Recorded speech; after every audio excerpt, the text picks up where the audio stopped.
Assalamualaikum warahmatullahi wabarakatuh.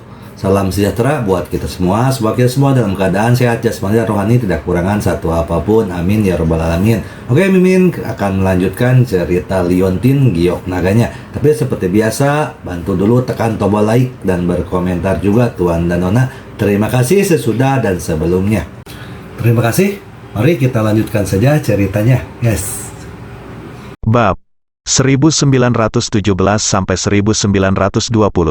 Anda tahu, Third Channel adalah salah satu dari 3 organisasi rahasia besar di Tiongkok, dan selalu bertanggung jawab untuk melindungi keselamatan masyarakat secara diam-diam. Mengatakan bahwa mereka bekerja sama dengan kekuatan gelap asing adalah omong kosong belaka. Ini pengkhianatan, dan kejahatannya terlalu besar. Di mana Yu Daye? Ye Chong bertanya. Yu Daye adalah pemimpin tertinggi saluran ketiga.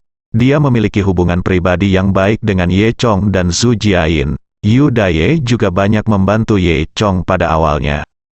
Zhu Jiayin berhenti dan berkata, "Saya mendengar bahwa Yu Daye memimpin dalam masalah ini."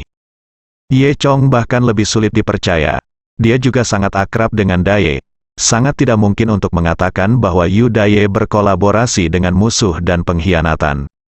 Di mana orang-orang di saluran ketiga? Ye Chong bertanya lagi. Zhu Jiayin berkata, sekarang di saluran ketiga, kecuali Yu Daye, semua orang telah ditangkap di ibu kota. Akan ada persidangan segera. Yu Daye juga dicari. Ye Chong, bisakah kamu datang dan membantu? Zhu Jiayin berasal dari saluran ketiga, jadi dia sangat cemas tentang masalah ini. Faktanya, banyak orang di saluran ketiga, seperti Biksu Baibao dan lainnya, yang memiliki hubungan baik dengan Ye Chong. Mereka dalam bahaya, dan Ye Chong tentu saja tidak bisa hanya duduk dan menonton. Tepat pada waktunya, Ye Chong awalnya berencana pergi ke ibu kota untuk mencari Tang Men. Ye Chong berkata kepada Zhu Jiayin, "Aku akan bersiap-siap dan aku akan menemuimu dalam 1 jam." Ketika Ye Chong tiba di ibu kota, dia dapat menggunakan lingkaran teleportasi untuk tiba dalam beberapa detik, dan kemudian pergi ke bermarkas di bagian kedua untuk menemukan Zhu Jiayin, mungkin hanya 1 jam. Zhu Jiayin berkata kepada Ye Chong, "Ye Chong, bisakah kamu datang ke ibu kota dengan pesawat besok?" Ye Chong tertegun. "Mengapa? Ketika kamu datang, kamu kebetulan membantu kami mengawasi seseorang. Gadis, namanya Xia Yuhe," kata Zhu Jiayin. Ye Chong sangat penasaran. Siapa Xia Yuhe? Zhu Jiayin menarik napas dan menjelaskan kepada Ye Chong. Orang yang bertanggung jawab menangkap saluran ketiga adalah departemen yang baru didirikan di ibu kota bernama Grup Chunlei. Nama belakang pemimpinnya adalah Xia dan namanya adalah Xia Changyang. Xia Yuhe ini adalah milik Xia Changyang putri. Grup Guntur musim semi. Ye Chong tidak menyangka akan terjadi begitu banyak hal setelah dia tidak kembali ke ibu kota begitu lama. Zhu Jiayin berkata, tidak lama setelah grup Chunlei didirikan, ia dipimpin oleh seorang tokoh tingkat atas di ibu kota. Statusnya sebanding dengan saluran kedua. Tidak lama setelah grup Chunlei didirikan, saluran ketiga keluar, kejadian ini, dan orang-orang di saluran ketiga, semuanya ditangkap oleh grup Chunlei. Jadi menurut saya pasti ada yang salah dengan grup Chunlei. Xia Changyang sangat misterius. Kali ini dia bertanya kepada kami untuk menyelidiki keberadaan putrinya Xia Yuhe. Ikuti dia, mungkin kita bisa menemukan beberapa petunjuk di sepanjang jalan. Ye Chong mengangguk dan berkata, "Kalau begitu, tidak apa-apa, aku akan terbang ke sana bersamamu besok." Ngomong-ngomong, Ye Chong, apa yang kamu inginkan dariku? Apa yang terjadi? Zhu Jiayin tiba-tiba bertanya. Ye Chong berkata, "Saya ingin Anda membantu saya menemukan seseorang. Tapi mari kita tunggu sampai saya tiba di Beijing. Sekarang masalah di saluran ketiga lebih mendesak." Ye Chong tidak menyebutkan masalah Tang Men lagi. "Tunggu sampai dia pergi ke ibu kota dulu lalu lihat situasinya." Setelah itu, Ye Chong menutup telepon. Saat ini sudah larut, dan Ye Chong tinggal di rumah Tang Men malam itu untuk menghibur Tang Chun. Keesokan paginya, Ye Chong berangkat lebih awal. Dia harus pergi ke bandara di Yucheng terlebih dahulu, dan kemudian mengambil penerbangan jam 1 siang ke ibu kota. Awalnya, Tang Chun ingin pergi bersamanya, tetapi dia masih di penjara, jadi dia tidak bisa muncul di ibu kota. Jika ada yang menemukannya, semua usahanya sebelumnya akan sia-sia. Tidak ada cara lain, jadi Tang Chun tidak punya pilihan selain tinggal dan menunggu hasil Ye Chong. Ye Chong meninggalkan desa Xiaoye, tidak bisa berkata-kata, dan bergegas ke bandara Yucheng. Setelah check-in melalui security, akhirnya kami naik ke pesawat. Sebelumnya, Zhu Jiayin sudah membeli tiket kelas 1 untuk Ye Chong. Hanya ada 2 orang di kabin kelas 1, satu adalah Ye Chong, dan yang lainnya adalah target Ye Chong kali ini, Xia Yuhe. Xia Yuhe mengenakan kemeja wol putih muda, kulitnya sangat putih, dan dia sangat cantik. Dia memiliki rambut pendek sebahu dan terlihat sangat cakap. Ketika Ye Chong masuk ke kelas bisnis, Xia Yuhe sudah duduk, melipat jaket ungunya dan menyimpannya. Zhu Jiayin memberikan informasi Ye Chong Xia Yuhe sebelumnya. Oleh karena itu, Ye Chong dapat melihat sekilas bahwa wanita ini adalah targetnya hari ini. Pada saat yang sama, Xia Yuhe juga menatap Ye Chong dengan dingin dan berkata, "Ini kelas 1. Jelas, dia tidak menyangka ada orang lain yang juga membeli kelas 1. Karena kabin kelas 1 pada penerbangan ini sangat mahal dan mirip dengan kabin luar biasa, sehingga tidak hemat biaya. Hanya orang seperti Xia Yuhe yang tidak ingin diganggu yang bersedia mengeluarkan uang untuk membeli kelas 1. Jelas sekali, Xia Yuhe melihat penampilan Ye Chong dan merasa bahwa Ye Chong tidak terlihat seperti seseorang yang akan membeli tiket kelas 1. Dia merasa sedikit tidak senang diganggu oleh orang lain. Ye Chong merasa geli di dalam hatinya dan berkata pada dirinya sendiri, gadis ini benar-benar memiliki pandangan di atas kepalanya. Tentu saja, Ye Chong tidak marah karena masalah sepele ini. Dia duduk di sebelah Xia Yuhe dan berkata, "Ini tempat dudukku." Setelah mengatakan itu, Ye Chong meletakkan tiketnya di atas meja di depannya. Xia Yuhe melihat sekilas tiket itu dan melihat bahwa itu sebenarnya kelas 1. Awalnya, dia melihat Ye Chong mengenakan pakaian biasa dan mengira Ye Chong berada di tempat yang salah. Tanpa diduga, Ye Chong sebenarnya berada di kelas 1. Untuk sesaat, Xia Yuhe merasa sedikit malu. Dia mendengus dingin, lalu memalingkan wajahnya dari menatap Ye Chong. Kemudian, pesawat lepas landas dan segera terbang hingga ketinggian 10.000 meter. Melalui kaca tersebut, Anda bisa melihat lautan awan dan langit biru di luar pesawat. Di permukaan, Ye Chong sepertinya sedang melihat ke kaca, tapi sebenarnya dia diam-diam mengamati Xia Yuhe. Namun, Xia Yuhe telah duduk dengan tenang di kursi tanpa ada perilaku aneh. Pada saat ini, seorang pria tiba-tiba masuk.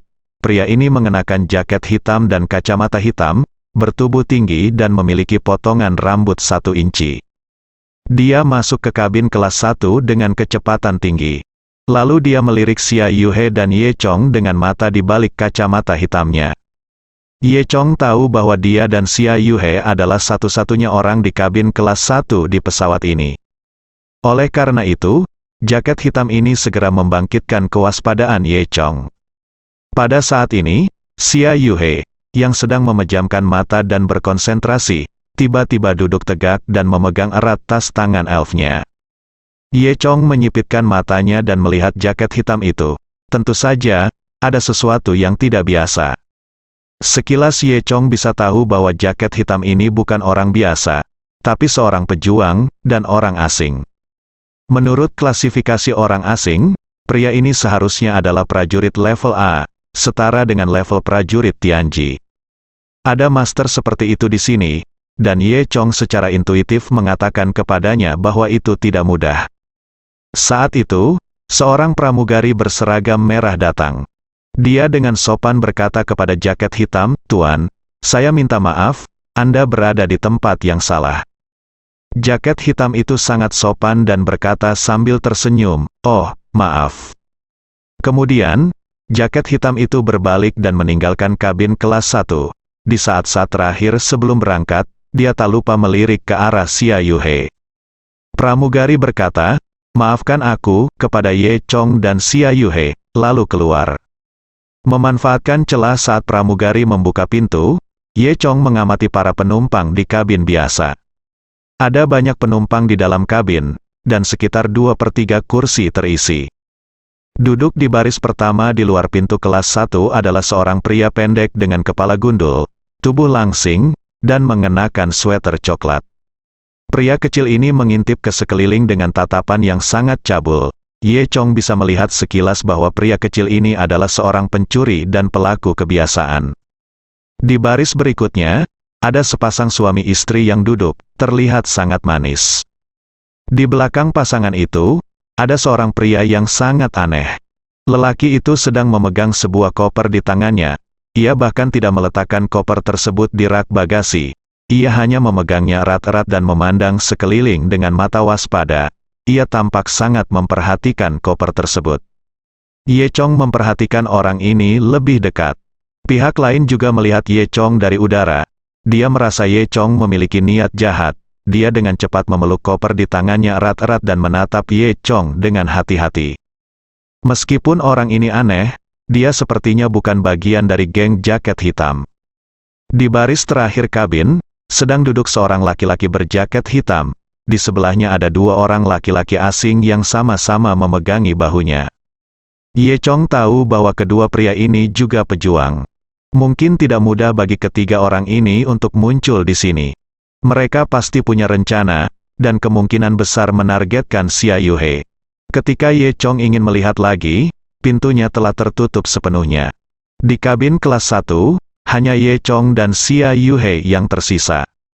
Ye Chong melirik Xia Yuhe di sebelahnya.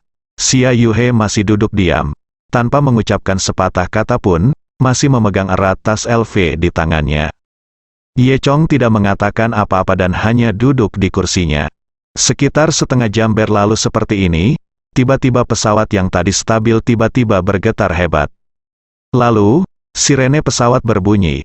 Tepat sebelum ada yang menyadari apa yang sedang terjadi, masker oksigen di kursi pesawat tiba-tiba terlepas. Sementara itu, sirene pesawat semakin nyaring. Ye Chong merasa udara di pesawat sepertinya semakin tipis. Semua orang panik, mengambil masker oksigen yang jatuh dari atas, dan segera menutup mulut dan hidung untuk bernapas. Ye Chong tidak terlalu peduli. Dengan budidayanya, ia dapat bertahan selama beberapa hari bahkan di lingkungan tanpa oksigen.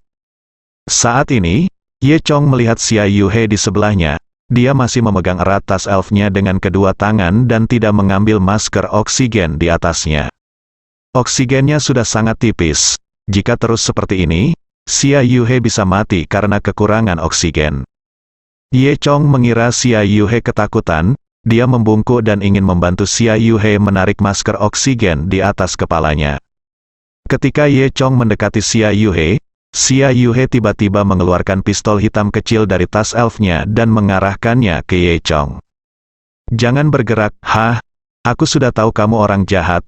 Apakah kamu duduk di sebelahku hanya untuk menyakitiku?" Ye Chong tertegun. "Apa yang kamu lakukan?" Xia Yuhe melanjutkan. "Tidakkah kamu pikir aku tidak tahu? Aku mendapat beritanya sebelum aku naik pesawat. Kamu ingin membunuhku. Kamu pikir aku ini siapa? Tidak semudah itu."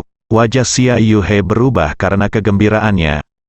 Dan kekurangan oksigen di sekitarnya, sangat merah karena menahan diri. Setelah mengucapkan beberapa patah kata, pernapasan menjadi semakin sulit, dan saya terengah-engah. Ye Chong terhibur dengan kelakuan Xia Yuhe. Sepertinya Xia Yuhe menganggapnya sebagai orang jahat. Saat ini, pesawat kembali stabil, udara di dalam kabin berangsur pulih, dan konsentrasi oksigen kembali normal. Ye Chong tidak tahu apakah harus tertawa atau menangis, jadi dia harus duduk kembali di kursinya. "Jangan bersemangat, aku hanya ingin membantumu memakai masker oksigen." Xia Yuhe terus mengarahkan pistolnya ke arah Ye Chong dan berkata, sulit bagiku untuk tenang. Aku tidak bisa melakukan itu, kamu tertipu. Kamu menciptakan kekacauan ini, kan? Kamu hanya ingin mengambil kesempatan untuk menyerangku, kan? Menurut saya, IQ Anda tidak cukup pada saat itu. Pengumuman pesawat berbunyi. "Penumpang yang terhormat, pesawat kami baru saja mengalami konveksi yang kuat. Kesalahan tersebut menyebabkan ketidakseimbangan tekanan di dalam kabin. Namun, sekarang sudah kembali normal. Tolong jangan khawatir.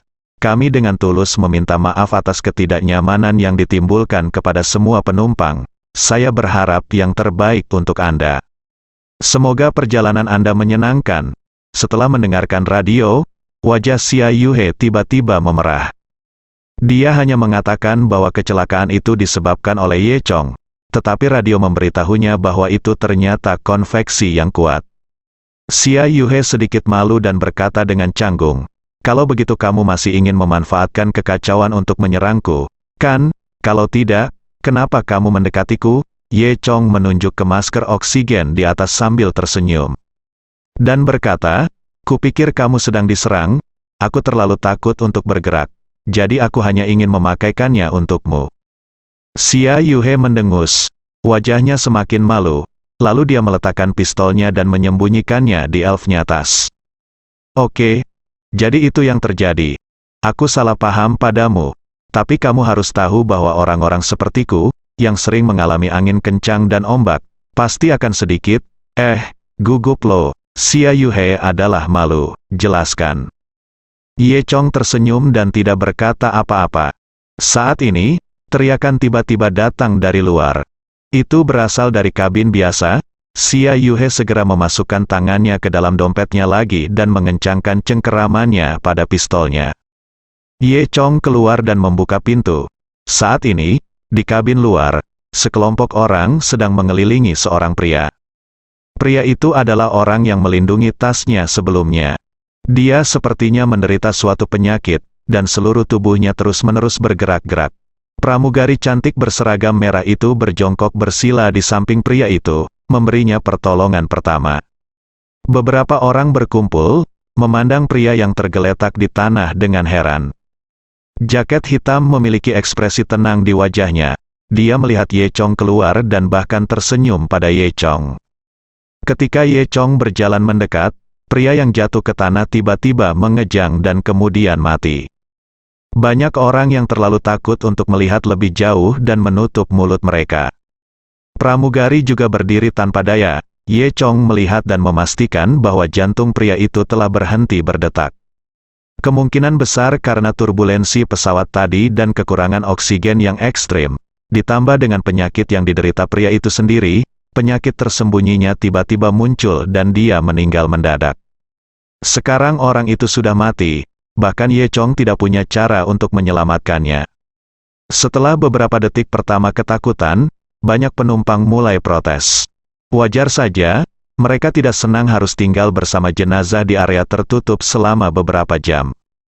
"Kamerat pramugari, tolong segera atasi, kami tidak bisa membiarkannya di sini." "Benar, betapa menakutkannya, jangan menakuti anak-anak kita." Kemudian, pramugari lain datang dan mereka berdua mendiskusikannya. Kemudian, dua pramugari menghampiri Ye Chong. Ye Chong melihat label nama kedua orang itu. Yang pertama bernama Wei Wei, dan yang terakhir bernama Lily. Wei Wei berkata kepada Ye Chong, "Tuan, saya ingin tahu apakah Anda dapat membantu saya, ruang di pesawat terbatas, untuk memisahkan jenazah dari penumpang, kami hanya dapat menempatkan jenazah di kabin kelas 1, lihat. Bisakah kamu duduk di kelas ekonomi? Saya akan mengajukan permohonan untuk memberi Anda potongan harga tiket untuk penerbangan ini. Bisakah Anda menyerahkan kelas 1 kepada orang mati itu?" Ye Chong mengangkat bahu, dia tidak peduli, "Saya bisa. Kamu pergi tanyakan pada orang di dalam, oke." Setelah kedua pramugari mengucapkan terima kasih kepada Ye Chong, mereka pergi berdiskusi dengan Xia Yuhe. Ye Chong melirik jaket hitam dan yang lainnya. Kali ini, senyuman penuh makna muncul di sudut mulut jaket hitam. Pantas saja yang mengeluarkan suara paling keras tadi adalah si berjaket hitam. Sepertinya dia hanya ingin Xia Yuhe keluar. Toh, mereka masih mudah melakukan apapun di kabin biasa. Ketika pramugari memberitahu dia tentang situasinya, Xia Yuhe menunjukkan ekspresi sangat enggan, jelas dia tidak ingin diganggu. Tapi tidak ada yang bisa dia lakukan, Xia Yuhe akhirnya menuruti pengaturan pramugari. Pramugari Lily menemukan deretan kursi yang relatif longgar untuk Ye Chong dan Xia Yuhe. Ye Chong dan Xia Yuhe sedang duduk tidak jauh dari Black Jacket dan yang lainnya. Ketika jaket hitam melihat Xia Yuhe keluar, dia menunjukkan senyuman aneh. Kemudian, dua pramugari membawa jenazah tersebut dan memindahkannya ke kabin kelas 1. Saat mereka membawa jenazah dan melewati pria kecil sebelumnya, mata lelaki kecil itu berbinar dan dia menatap arloji emas besar di tangan mayat itu, jelas salah paham. Pramugari menyeret mayat itu ke kabin kelas 1 dan mengamankan pintunya, lalu dia menghela napas lega. Pesawat terus terbang, namun, terlihat jelas bahwa semua orang baru saja ketakutan dengan kematian tersebut, dan suasana di dalam pesawat menjadi jauh lebih suram. Ye Chong sedang duduk di sebelah Xia Yuhe, memperhatikan tindakan jaket hitam. Ketika kedua pramugari membawa jenazah pria paruh-baya itu melewati pintu kabin kelas 1, mata pria kecil yang duduk di depan pintu itu berbinar. Dia memperhatikan jam tangan emas besar di tangan pria paruh-baya itu.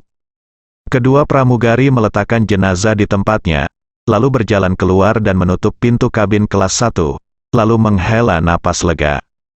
Kabin berangsur-angsur menjadi sunyi, ada yang meninggal di dalam pesawat, membuat suasana di dalam kabin menjadi sangat berat.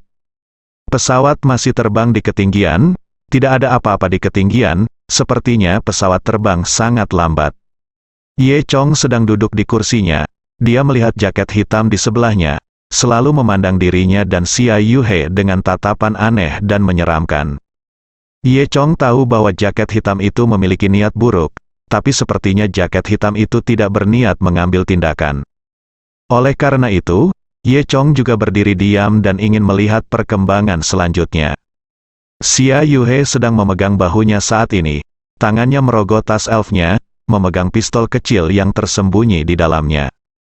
Sepertinya saat ini, hanya pistol kecil ini yang bisa membuat Xia Yuhe merasa nyaman.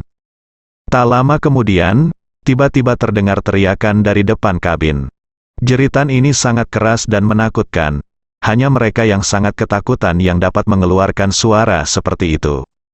Suara ini membuat semua orang merasa ketakutan. Semua orang, termasuk Ye Chong, melihat ke arah sumber suara. Ternyata itu adalah teriakan pramugari bernama Wei Wei.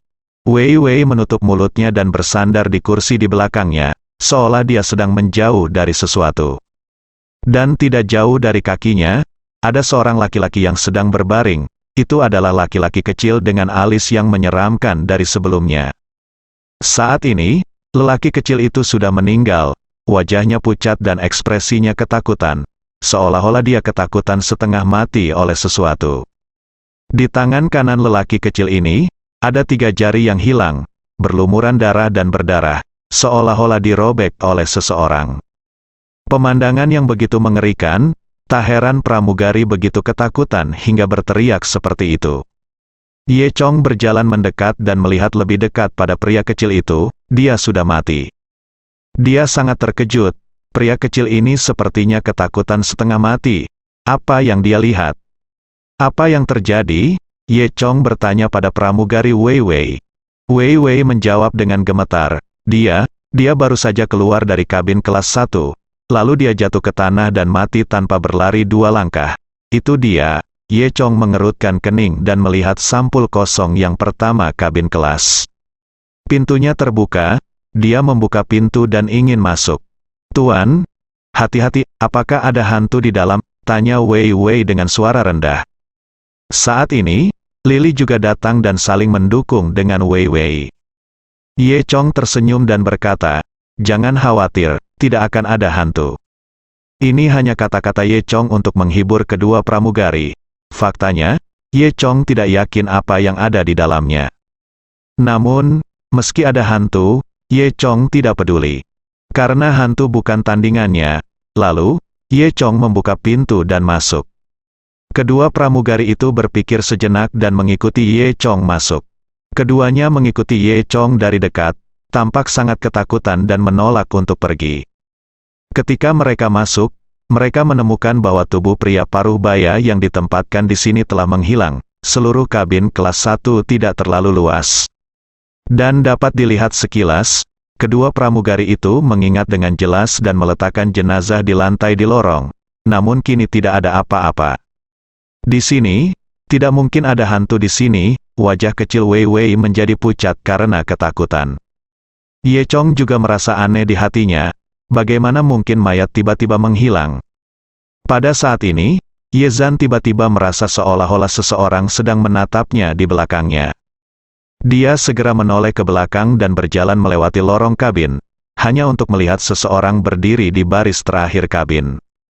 Pria ini mengenakan jaket besar, dan seluruh wajahnya tersembunyi di balik tudung, sehingga sulit untuk melihat dengan jelas. Dan pria ini memancarkan perasaan menakutkan yang tidak manusiawi. Sekilas, Ye Chong mengira itu halusinasinya. Dia mengedipkan matanya, mencoba melihat dengan jelas, namun sosok itu tiba-tiba menghilang. Apakah ini benar-benar ilusi? Tidak mungkin, kata Ye Chong dalam hatinya. Kekuatan mentalnya begitu kuat sehingga dia umumnya tidak mengalami halusinasi seperti itu. Saat ini, di pintu kabin kelas 1, beberapa orang lagi datang untuk memeriksa. Pasangan yang baru menikah juga datang. Pria itu mengecat rambutnya menjadi kuning dan memegang erat tangan gadis itu. Xiao Jiao, apakah menurutmu seseorang sedang mengolok-olok? Huang mau bertanya. Xiao Jiao menjawab, tidak mungkin. Xiao Ming, siapa yang begitu membosankan? Di samping mereka, Xia Yuhe juga berjalan mendekat, memeluk bahunya dan bersandar ke dinding. Faktanya, dia tidak datang ke sini untuk ikut bersenang-senang. Namun, dia merasa lebih aman di sini. Setelah itu, Ye Chong dan kedua pramugari juga berjalan mendekat. Semua orang berkumpul untuk mendiskusikan apa yang harus dilakukan selanjutnya. Saya seorang ateis, saya yakin seseorang pasti sedang mengerjainya, kata Xiao Ming. Lily berkata, tapi kalau itu lelucon, lalu di mana mayatnya disembunyikan? Kabinnya sangat besar, bagaimana mungkin kita tidak menemukannya, sampai-sampai membunuh orang, kata Wei Wei juga. Xiao Ming menyipitkan matanya dan berpikir sejenak, lalu tiba-tiba bertepuk tangan dan berkata, oh, tiba-tiba aku memikirkan suatu tempat, mungkinkah mayatnya disembunyikan di ruang bagasi di lantai bawah pesawat? Tidak mungkin, bagaimana dia bersembunyi di sana? Ada pintu masuk jebakan ke kabin kelas 1 dan lantai bawah, tapi semuanya dipisahkan oleh seluruh kabin. Apa kita tidak menyadarinya, kata Xiao Jiao. Xiao Ming berkata, itu belum tentu mustahil, mengapa tidak pergi dan melihatnya? Ye Chong mengangguk dan berkata, itu mungkin saja. Semuanya sangat aneh, apapun bisa terjadi. Xia Yuhe juga merasa itu masuk akal. Kalau begitu ayo turun dan melihat, mungkin memang ada di bawah sana, kata Xia Yuhe. Xiao Ming melanjutkan, ya, menurutku yang terbaik adalah menyelidikinya dengan jelas. Jika dibiarkan saja, kamu mungkin menghadapi krisis yang lebih besar. Setelah itu, beberapa orang berpikir mereka bisa turun dan melihat-lihat, namun pertanyaan segera muncul, siapa yang akan tersingkir? Xiao Ming dan Xiao Jiao sama-sama memandang kedua pramugari itu, dan Xia Yuhe juga setuju dengan pramugari itu untuk turun. Wei Wei dan Lily sangat ketakutan hingga mereka hampir menangis. Mereka adalah pramugari dan mempunyai kewajiban untuk menyelesaikan masalah penumpang, tapi mereka juga perempuan, jadi tentu saja mereka akan takut. Wei Wei ingin memanggil kapten untuk menyelesaikan masalah ini. Kapten, first officer, dan pramugari semuanya ada di dalam taksi saat ini dan tidak pernah keluar.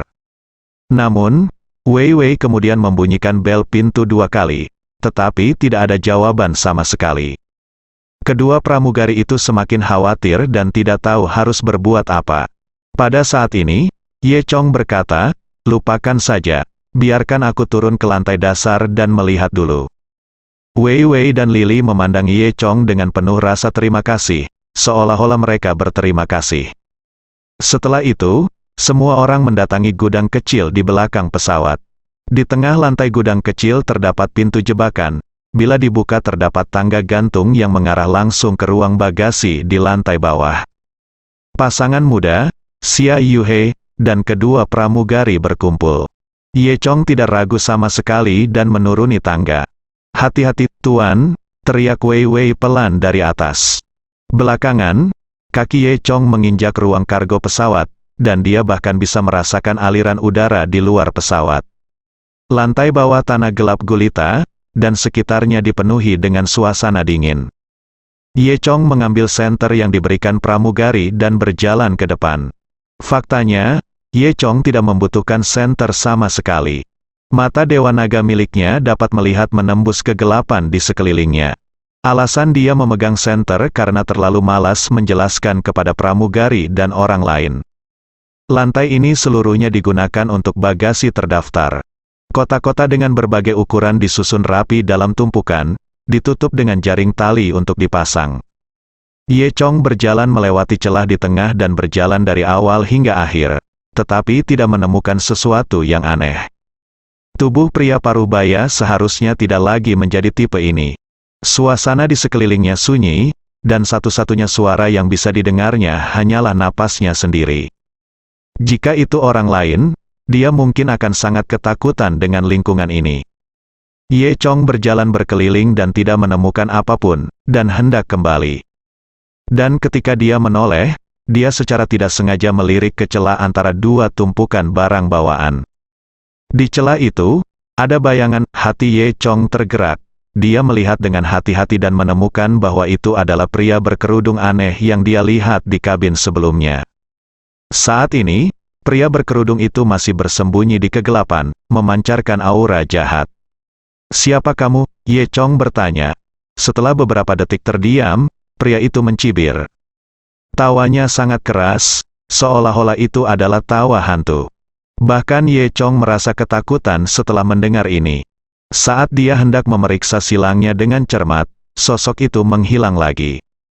Tiba-tiba menghilang tanpa jejak lagi. Ye Chong terkejut.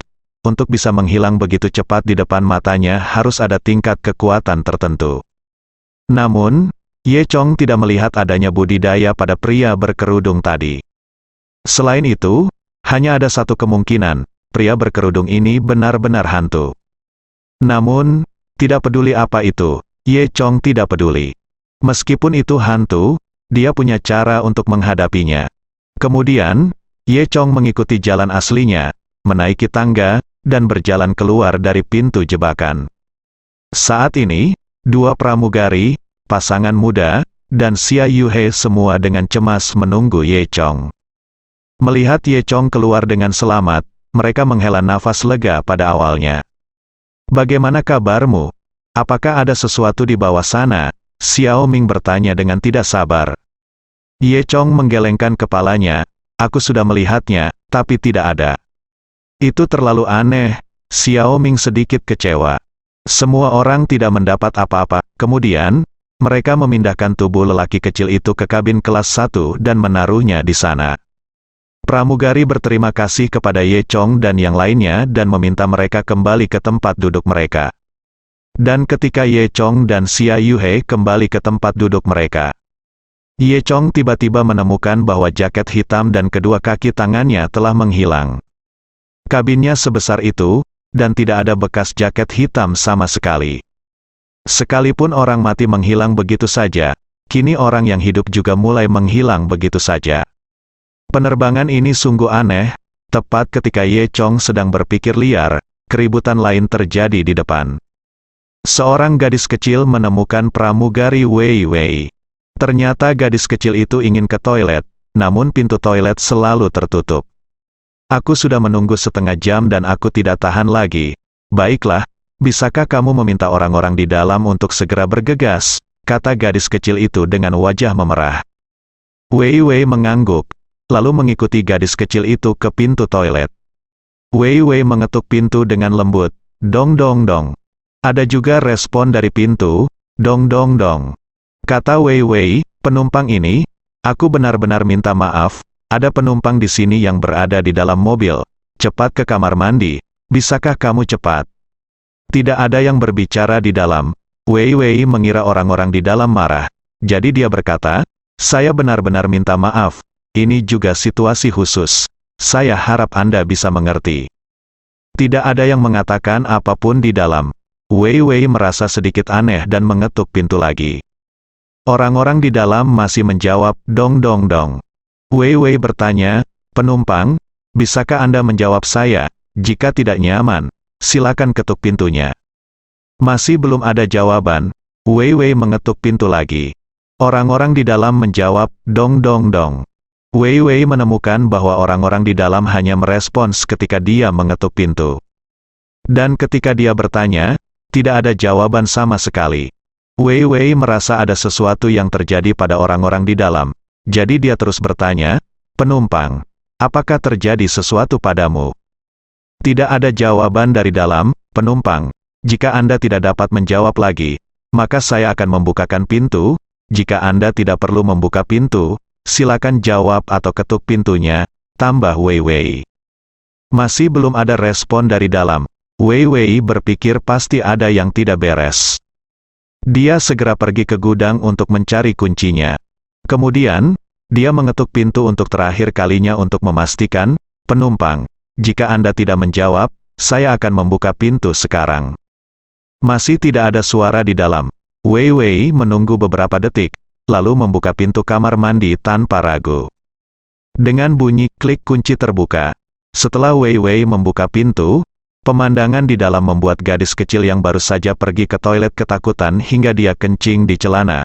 Wei Wei juga ketakutan dan mundur 2 langkah, wajahnya pucat. Ternyata saat itu ada seorang laki-laki tergeletak di kamar mandi. Tak lain adalah laki-laki parubaya yang meninggal lebih dulu. Bersambung.